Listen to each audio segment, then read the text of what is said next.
Okay, thank you. My name is Will Frass and I'm the Senior Research Executive at Taylor & Francis. And today I'm going to present some of the findings in our peer review white paper, which brings together some of the results of a global survey into peer review, plus views and opinions from focus groups, which we ran with our offices in the UK, South Africa, and China.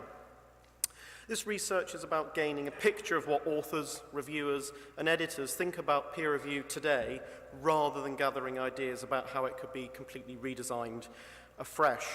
Now, when my boss first mentioned that we'd be looking at peer review, a quick Google search produced a few results rather like this: peer review, until she corrected my spelling to say we're looking at peer review with 2 E's. Now, of course, when anyone says anything like that, the temptation is to see how far you can push it. And she didn't find this funny either. So there are actually 5 key aspects of all the topics covered in the white paper which I want to focus on today. The first of which is a short discussion of our methodology, specifically the sampling. So we opted for a stratified random sample. In other words, we decided to run what were essentially 2 surveys in parallel, sampling about 40,000 authors from STM journals and about 40,000 authors from HSS journals, adding in the 3,000 in our initial pilot phase when we tested the survey, etc., gives us the numbers on the screen. Now, a valid concern and a perennial criticism which has cropped up with previous work is thinking about questions which ask authors, reviewers, and editors about your most recently published article. We could say that these are all Taylor and Francis authors. Wish that they were, but of course, for that reason, we've drawn the sample from authors publishing back in 2013, most of whom will have since gone on to publish elsewhere since then, and are thus able to offer us recent experiences beyond just TNF. So next we had to make a decision about combining data from these 2 samples, and simply adding the 2 data sets together produces a sample which represents neither the global population of researchers, and nor, for that matter, does it match the Taylor and Francis author base. Alternatively, we could have weighted the 2 data sets in proportion to the global population, which, according to stats from bodies like the UN, or indeed data you can download from something like Scopus, is about 9/10 STM to about 1/10 HSS. So the trouble is that would mean that the STM data we'd gathered would just totally swamp out that from the humanities and social sciences. So instead, we simply consider each of the 2 spheres entirely separately. So there were over 7,000 individual responses to what was quite a lengthy survey, which equals the sort of response rate that we've seen from previous research done on this topic. And separately, in order to check that our data was matching the population more widely, we received a further 1,300 responses from emails sent to Thomson Reuters lists, but that's not part of this analysis here. In fact, what's far more important than getting thousands more authors to take our survey is how representative the sample is of the population. And both our HSS and our STM samples have confidence intervals below 2% at a 95% level. And what on earth does that mean? Well, essentially, a 2% confidence interval, 95% level, means we can be 95% sure that any result you choose to pick from the survey is going to lie within plus or minus 2% of the real value I would have achieved had I managed to interview every single one of our authors, which of course I can't. So actually, both margins of error were under 2%, so that statement at the top of the screen is pretty generous. That is only the response compared to our sample of 43,000. If we extend that to cover all authors published with TNF, for example, that's over 100,000 in STM in that particular year I picked. Both those margins of error would only grow by a tiny fraction and still be below 2%. So after the questions on the first couple of topics we'll see in a moment, respondents were asked to select the role which best describes them. For the latter part of the survey, we'll see that authors, reviewers, and editors were sometimes sent down different routes and asked slightly different questions, or questions from a different perspective. So alongside the survey, we also ran a series of focus groups in the UK, South Africa, and China, enhancing the quantitative data with qualitative research. And we ran groups in each location twice, so one for authors and reviewers, and then one for editors. Each participant had to have a minimum of 2 articles published in a peer-reviewed journal, not necessarily a TNF journal, in the last couple of years to ensure that they had recent experience of the peer review process. So it was reassuring, actually, that what we heard in these face-to-face discussions in the focus groups was not hugely incongruent with the data that we gathered in the survey. But for now, let's have a look at the survey responses from everyone to the question about what peer review should be achieving in an ideal world, and what we're going to see are mean scores on a scale of 1 to 10. So all the aspects of peer review that I've chosen to show here score 7 or higher out of 10. There were actually many more we asked about, and respondents have rated these. You can see that in more detail in the white paper, which we've got some copies of. So remember, we've got 2 separate samples to review. I'm going to explain the analysis with the HSS respondents, then we can compare to STM next. So we've got a simple bar chart here showing HSS researchers' agreement that peer review should ideally be detecting plagiarism, fraud, and factual inaccuracies, standing around 7 out of 10, relevance and novelty around 8 out of 10, with a need to provide polite feedback just overtaken by checking methodology, nearer to 9 out of 10. So what I'm going to do is take that little red dot at the tip of each of those bars and drop that down to the horizontal axis, and remove the rest of the chart. So remember, each of the dots represents an aspect of peer review. Their position on the scale represents how well researchers agree that peer review should be achieving each of these in an ideal world. Now what I'm going to do is introduce a vertical axis for how well these same researchers say that peer review is actually achieving each of the same objectives in the real world. So if we plot those mean real-world scores, straight away we can see that a high score in our ideal world doesn't necessarily mean a high score in the real world. So let's push those red dots up to the top of their bars on the vertical axis. Now, what's quite interesting here is if I draw a line at 45 degrees, any point on that line has exactly the same score in an ideal world as it does in the real world. So if I pick on this one, in blue, ensuring that an article is relevant to the aims and scopes of a journal comes pretty close to that line. So that means that peer review is currently able to achieve this to about the same degree that researchers would actually like it to. Now, at this point, we should exercise a degree of caution because, of course, it could be argued these 2 scales aren't entirely commensurate. Is 6 out of 10 in an ideal world comparable to 6 out of 10 in the real world? Well, who's to say? However, we did ask these questions one after the other in the survey, so we can be fairly confident people have interpreted it in this way. Nevertheless, I think I should remove that very stark, crisp boundary, which perhaps overstates the degree of precision, and instead just look at the general pattern here, is that all these key aspects below the boundary in the red zone are not currently achieved by peer review in the real world to the extent that researchers are hoping for in an ideal world. So in STM, most of the dots have moved towards the top right. They've moved up the scale in terms of being achieved in the real world, but so has the level of expectation in the ideal world. Now, is there anything in that green region, that is to say, something which is overachieving, an aspect of the peer review process that occurs more in the real world than people would ideally like it to? Well, I'm rather afraid that there is. In both spheres, because it has a fairly low score on the ideal world scale, the real world score for correcting spelling, punctuation, and grammar actually pushes it above the line. And we'll talk about that again in a moment. But I want to show you how these have been displayed in the white paper which our comms team have put together.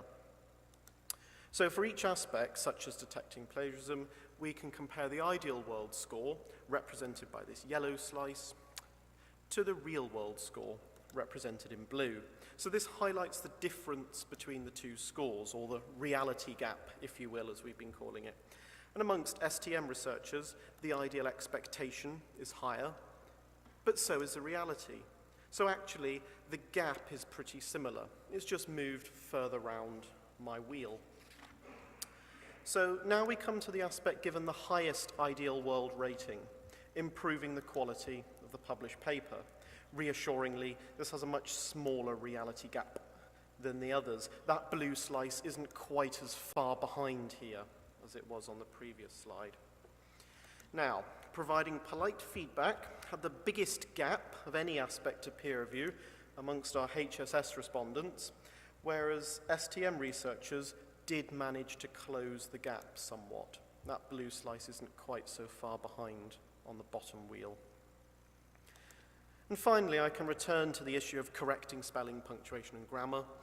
Despite not being rated as very important, barely half marks there, the real-world score actually overtakes the ideal world score. It was, remember, higher above the dotted line. This is, of course, a problem because it's basically happening more than it should, and it's time-consuming for editors to deal with, and it's not something that people rate as an important aspect of the peer review process because, of course, it should lie elsewhere with copy editing, typesetting, etc. So we've seen that improving the quality of the published paper is rated the most important aspect of peer review. And the biggest shortfall between expectation and reality is providing polite feedback amongst our HSS authors. But it was actually the ability to detect academic fraud amongst authors, reviewers, and editors in STM. The closest alignment between expectation and reality was ensuring that the article was relevant to the aims and scope of the journal. And finally, we just saw that copy editing is taking up far more time than it should. So I want to end this section with a few quotes which highlight those areas where peer review is falling short of expectations. There's one there from a researcher in medical research and another one, editor in linguistics. So in the next section of the survey, we asked researchers about their experiences of bias on a scale of 1 to 10. How common are the following situations? Authors of one gender are more likely to be accepted for publication, or perhaps authors from particular regions of the world, or authors who hold a more senior position in their field are more likely to be accepted for publication. So gender bias had one of the lowest reported scores. Now, obviously, we realize that this mean score here may hide differences between male and female respondents, obviously. But actually, if we split the data by gender rather than by subject, HSS, STM, we do see a slightly higher score from female respondents, around a mean score of 4 out of 10 compared to 3 out of 10 for men. But that difference is actually far outstripped by the scores for regional bias, which come in around 6 out of 10. But it's actually bias towards authors who hold a more senior position that comes out on top. And in all three situations, the mean score is higher amongst HSS respondents than the equivalent score in STM respondents at the bottom. We can also look at ethical issues around the way that reviewers conduct themselves. Might a reviewer who's a competitor in the field delay their assessment to get their own paper out on the same topic first? The response to that peaked around the middle of the scale, mean scores about 5 out of 10. Might a reviewer who's a competitor in the field take ideas from the paper that they're reviewing? Again, very similar result in the middle of the scale. And finally, do reviewers conduct reviews under false identities, so setting up false accounts to perhaps review their own papers or peer review rings and things? This is actually the only one that scored lower than gender bias on the data that people gave. Now you might notice here that in each case STM scores higher than HSS, whereas on the previous slide it was the other way round. So we can summarize this by splitting the scale at the midway point. Everything on the left happens less often, and everything on the right is happening more often than not. Now, from here on, the questions I'm going to show you next are taken from the part of the survey after authors, reviewers, and editors were sent down their different routes, when we asked them which role best describes them. So firstly, let's see how long editors thought was a reasonable amount of time to expect reviewers to turn around their initial report. how long to their initial delivery. We seem to be capturing most editors in the 1 to 2 months range here. So what we can actually do is look at the cumulative total for editors up to 2 months. So I've got my gauge here, and I'm going to slide it along the scale, moving from a couple of days up to 2 weeks, 1 month, 2 months. We reach 96%. Slid a bit further there. So the figure was 96% there. I think my charts have been stretched a bit. But we also asked reviewers how long it took them to review their most recent paper. And the data still peaks in the 1 to 2 months region, although the shape is slightly more evenly spread out here. The data does still peak in 1 to 2 months. So it was 96% of editors, that's the yellow color, felt that up to 2 months was reasonable. Now, how does this compare to reviewers' turnaround time? So if we slide along the scale, we get to about 93%. Pretty close. But finally, if I bring on the author's point of view, immediately you can see that the shape of this chart is very different, much more skewed towards the higher end. The most popular choice here is actually 6 months. So again, I'll see if my slide's working or not. Should come up to the same point, slides one further over. It's actually 44% in HSS. So I've got a summary here, which is a bit clearer. So nearly all editors think that up to 2 months is realistic, and nearly all reviewers say that they can deliver their report in that time. But then this discrepancy appears from the author's point of view. And it's a similar story in the STM sphere, although perhaps not quite as severe. And the reasons for this are the many additional processes, invisible to authors, of course, such as the plagiarism checks, actually finding someone to review the paper and then persuading them to do it, not to mention perhaps tiered decision-making that takes place, more so in STM than HSS maybe. So this raises another question about how well-informed authors feel about the progress of their article. And I've just got some time to show you that data. It's quite a balanced picture. Certainly in HSS, there's a fairly equal split across the whole scale. Mean scores come out around 6 out of 10. Now, as a publisher, of course, we'd ideally like to see a lot more authors at the green end of that scale. And one of the ways that we can get the message across is to display average peer review times for a journal's homepage, on the journal's homepage. So this final pair of charts shows that there's a huge degree of support for this idea, lots of green there, which is why TNF are working on journal dashboards which would feature this data to go on the journal's website homepage. So in the final section of this presentation, I'm going to move on to focus on how comfortable our respondents were with the different models of peer review.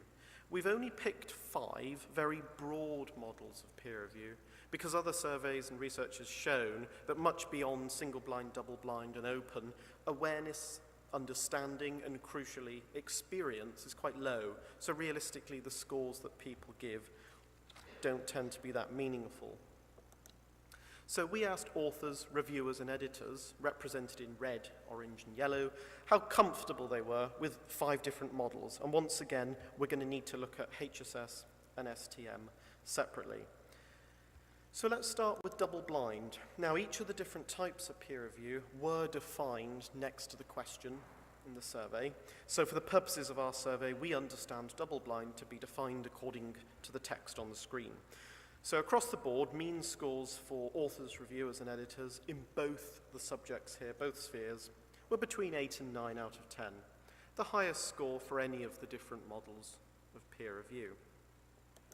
Single-blind, by contrast, had the lowest mean scores amongst HSS researchers. However, there's a clear difference between HSS and STM now. Researchers in the sciences are generally more comfortable with the idea of single-blind than researchers in the humanities are. And interestingly, whilst all the HSS respondents are fairly well clustered together, researchers in STM who have peer-reviewed papers before, namely the editors and reviewers, the orange and yellow triangles, are slightly more comfortable with single-blind than those who have only ever authored but never reviewed.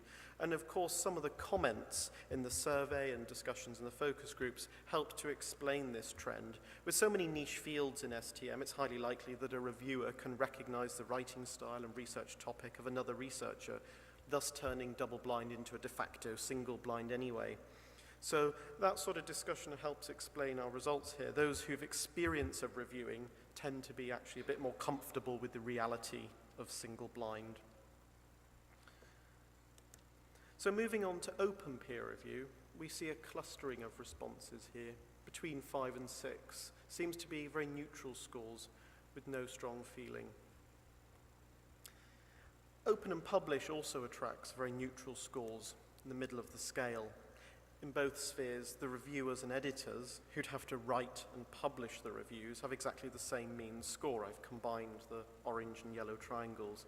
And both are slightly less in favour than the authors in their respective sphere, for whom this would be no extra work. But finally, there's just time for me to show you the scores for post-publication review.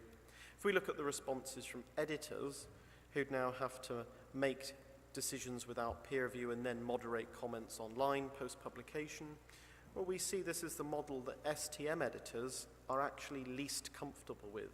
HSS editors do rate it lower, but then again, if you remember, their score for single-blind on the other slide was even lower still. So, on the quantitative data from the survey work, respondents are expressing a clear preference for double-blind, and they're more neutral stance that they seem to be taking on the other forms. However, this strong preference for double-blind review and the fairly neutral responses to the open and published, and post-pub review does need to be balanced against the extensive commentary in the free text boxes on the survey, and also some of the data we gathered at the focus groups. There's no overall pattern, really, with contradictory views for and against the newer models, prevalent across all roles, all locations globally, and all different levels of experience. It seems to be down to personal preference. One person's accountability is another person's exposure. So my colleagues and I here today have some shiny printed copies of the white paper and the key survey data as well as a separate supplement if you'd like to pick up a copy. And actually what I've talked about today only covers 4 of the 6 themes. So we've actually got a supplement on motivations to review and then the training that people provide for peer review coming out soon. So as the unsaved document of time disappears into the Microsoft Word of eternity, I'm going to thank you all very much for your attention.